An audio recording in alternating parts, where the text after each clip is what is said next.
ভারতে বাবরি মসজিদ ভেঙে মন্দির বানানো হয়েছে। বাংলাদেশের কোন জেলা কোন মন্দির ভেঙে মসজিদ বানানো হয়েছে আমি শুনতে চাই। নাই। আমার দেশে পূজার মণ্ডপ আর মসজিদ পাশাপাশি হয়। আমার পিরোজপুরে শহরের কেন্দ্রীয় মসজিদের পাশেই 10 দিন পূজার মণ্ডপ বানাইয়া দুর্গা পূজা করে, ঢোল বাজায়, গান গায়। কোন মুসলমান বলে না মসজিদের পাশে ঢোল বাজাইতে পারবে না। আবার হিন্দুরাও এত ভদ্র, আজানের সময় ঢোল বাজায় না, নামাজের সময় ঢোল বাজায় না।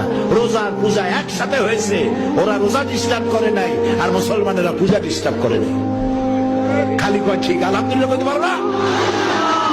এ হচ্ছে সেই দেশ যেখানে সাম্প্রদায়িক সম্প্রীতি সব থেকে সমুজ্জ্বল।